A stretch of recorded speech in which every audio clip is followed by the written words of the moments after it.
Hello. You are about to watch three transgender women talk about Line Rider for 20 minutes.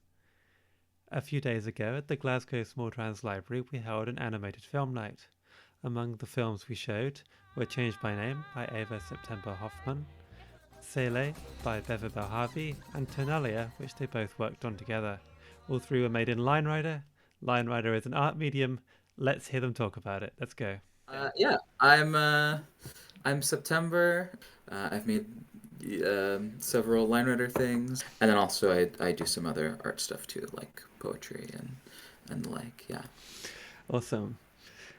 We're Bevibel. We've been doing line writer stuff for like almost 20 years now. Should have thought about how we should introduce ourselves, but I didn't think about it until That's now. all right.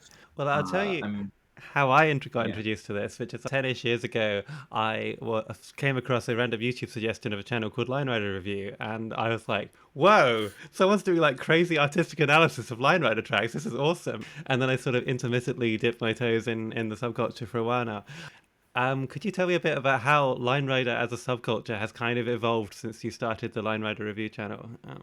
Well, the line writer review channel started with basically me and my friend, hopping on a video call and then just talking about a track that had recently been released for like 15 minutes or so.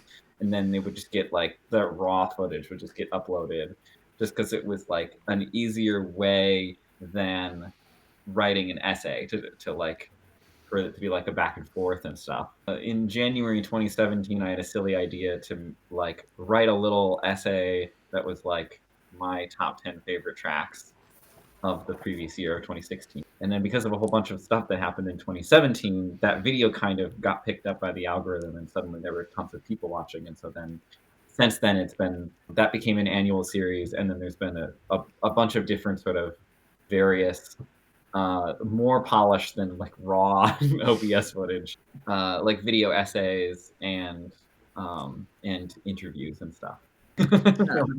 We averaged like one or two a year, honestly. Yeah.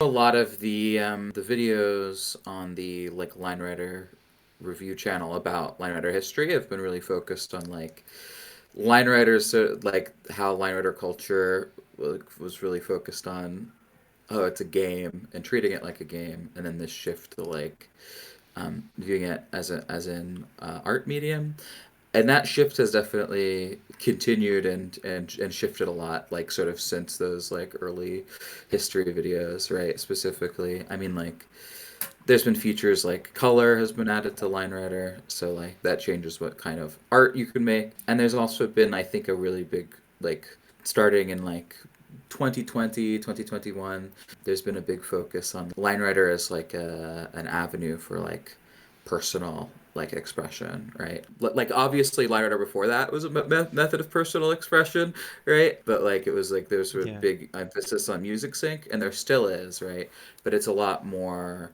There's been this sort of perspective shift of where it's like it's not just that we're syncing to the music, but we're also representing our relationship to the music and what it might mean to us. And I can say, I'll just say that with the selections that you've picked out, you can see kind of Selee is a great example of like a standout music sync from before this big shift, and then Change My Name is sort of a standout from after this big shift, and you can see the dramatic differences between like how the context those both exist in. Or bits of it with just those two instances. My impression is the sort of like 2010s line writer track is sort of complicated quirk thing flinging Bosch all over the screen at sort of Mach 10, and the sort of 2020s line writer track is like, here's the story of how I figured out I'm trans or plural or something, and like, set to a sort of beautiful piece of music and so on. Is that roughly the sort of transition as you'd see it as well, or am I missing something in that? Like, I think that's multidimensional and multifaceted, but it's broadly accurate. Instead of maybe line writer has been around for 20 years, so now I sort of divide it in my head in like 5-year kind of blocks, right? Right. Where like the first year is like that first viral wave where it's like all these big like there's a big focus on like pretty scenery tracks. And the next 5 years was this real focus on like quirk, right? And like what you're describing, like big flinging Bosch at 5 million pixels per frame or whatever. And then with This'll Destroy You and like the Doodle Chaos Mountain King, it was like this next 5-year period was really focusing on like this music sync idea, right?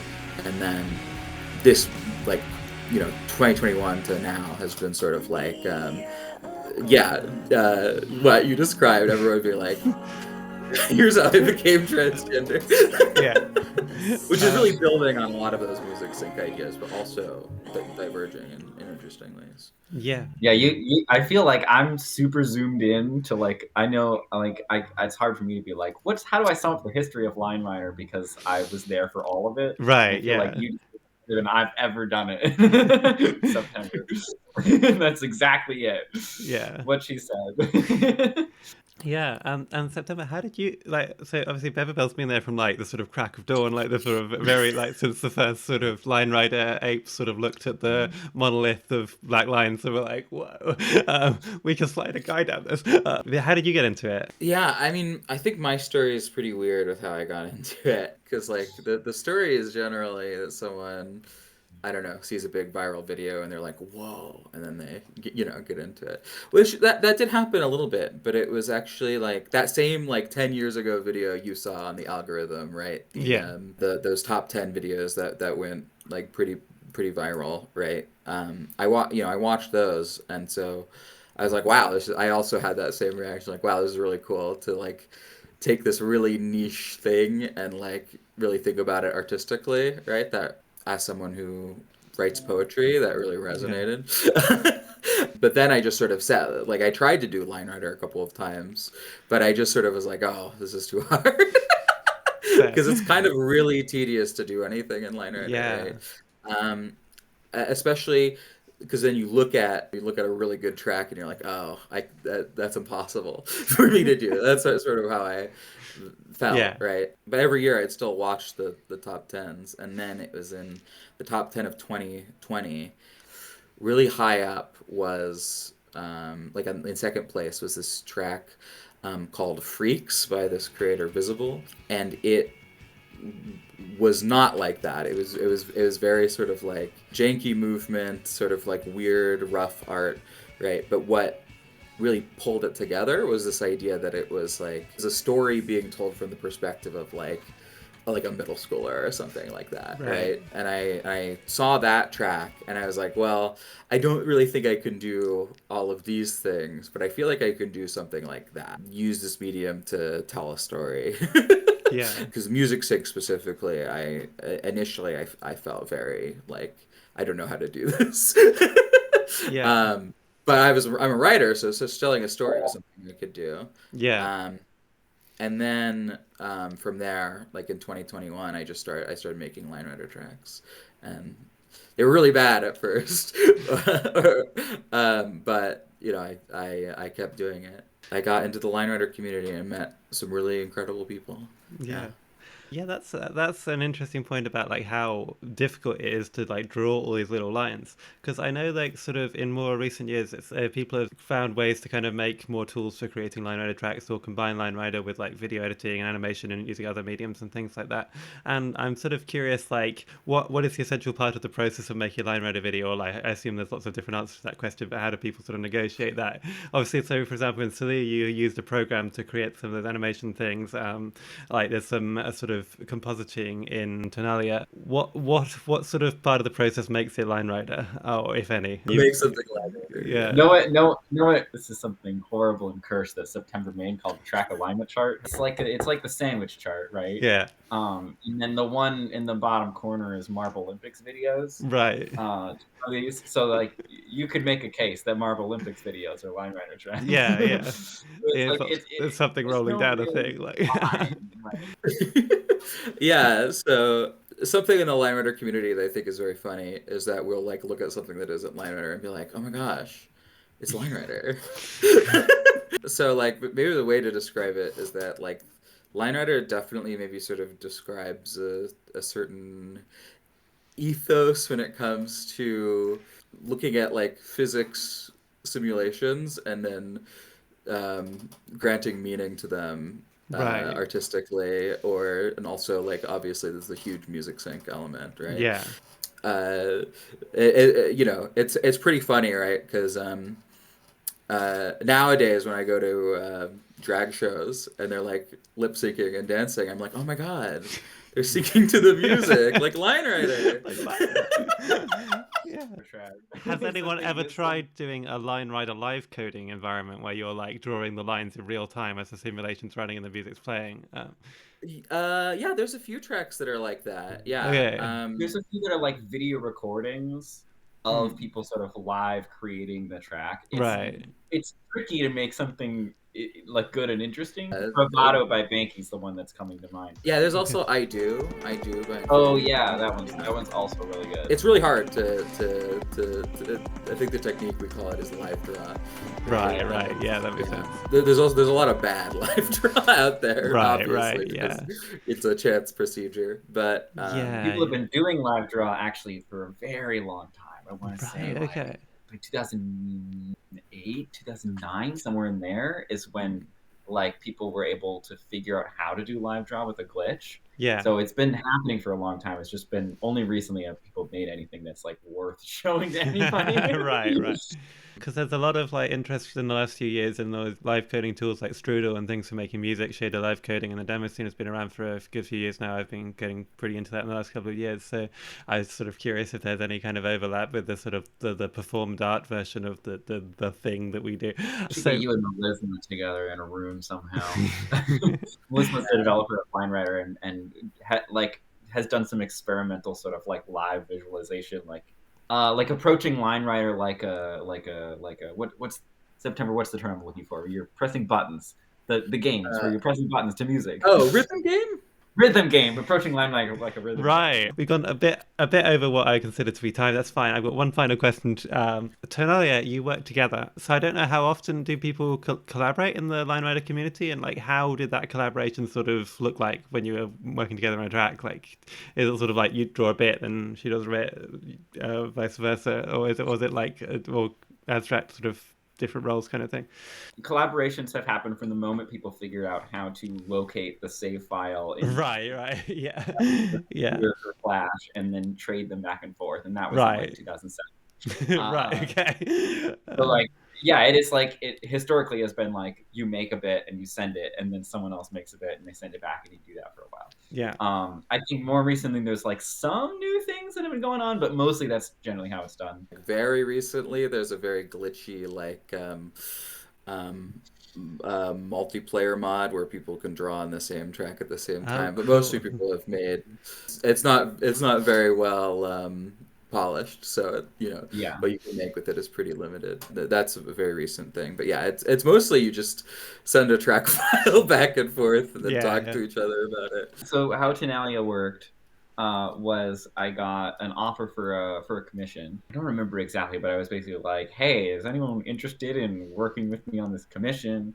And it ended up being 3 of us, although mostly it was September had just so many ideas, was like had like a whole like PowerPoint storyboard of like, here is just a completely unhinged plan that we totally couldn't actually do. And then I was like, I think we can actually do most of this.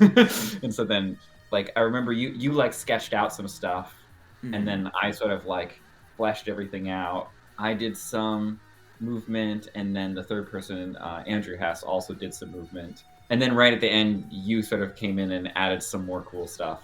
I think that's how it worked.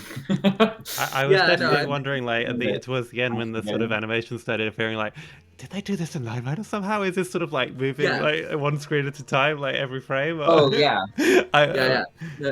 no, you can do that with code basically. So you can tell, because there's layers in Line Rider, so you can tell it like turn on a layer on this frame and turn off a layer on this frame, right? So we call it layer automation, and you can do a lot of cool stuff with that. Go ahead. Oh, you go. No, I was going to say for Tonalia, that sort of kaleidoscope effect you're seeing was post-production. Oh yeah. But it was all Line Rider post-production. So like September made a track that was basically just a bunch of cool visuals going by. a track, no, Yeah. made in Line Rider, and then Right. Okay. put it in video editing software and made that kaleidoscope effect. And then I used sort of like a keying to put that in the background of what was happening. Yeah. Yeah. The actual track, I guess. Right. Right. Yeah, that part isn't in like it is post production. I was thinking about like at the very end, there's a heartbeat and that. The heart beating, that's layer automation. That's Okay. all Right. Yeah. Yeah. Everything that involves the whole screen spinning around that's all post production. Well, okay, right. I assumed someone had added a feature the camera could rotate to line at some point. I guess not. Like, no, that's all post production. Right. Yeah. One day. One day. Although I think Melisma's does some weird, glitchy, experimental stuff of like spinning but yeah, not really. Yeah. It's the whole interface. Like yeah. you can get the whole interface to like pivot in 3-dimensional space, which is not really that useful, but it's yeah. I definitely, for Tonalia, I made a way to like I overscoped really hard with that track. It turned out great, right? But it meant that there was a lot of struggle, right? And this was maybe in the first couple of years of color, and so no one really knew how to like set up color layers in a way that was like efficient, if that makes sense. Because the way color layers work in Line Rider is really horrible if you compare it to a normal art program. Yeah. Because I won't get into it, but yeah. Basically, to do a color in Line Rider, you have to set a layer to a certain color, right? So you can't just like change the color of what you're drawing. You have to change the layer you're on, and then that layer is that color, right? So which is a pain when your layers and your colors are on the same, like they use the same channel basically. Yeah, and so it meant that there's so much color in that track that the layers sort of became a mess. Also because I have ADHD. For Tonalia, it came down to me as the person who was like had the commission and was like making it happen. I think I was like a month in the year when it was released where I was basically just working on it like a full-time job and not getting enough money from the commission for that to be viable, but it came out really great. So yeah. Yeah, no, it's a really cool video. Okay, well, thank you both very, very much. Is there anything you'd like to say to all my lovely friends at the Small Trans Library who've come out to see all these crazy animated films that I have tonight? I'll go first. I just want to say no interest is too niche on the internet to make art and make friends. Amen. What I want to say is that if any of our tracks inspire or interest you, right? Line Rider is can be difficult, but if you start small, you can make your own track, and that would be awesome. It's a very small community, so we're always excited for people who are interested in Line Rider. There's actually the Line Rider Review also has a Substack where there's monthly textual reviews of Line Rider tracks that come out in a month. There's also the Line Rider Artists Collective, which you can find links to it on the Line Rider Review channel videos and things, where if you're interested in Line Rider from an artistic perspective, we encourage you to consider applying to the LRAC as well. But I will say it's one of the best communities I've ever been in. So yeah. All right. And thank you all for watching. Thank you both so much.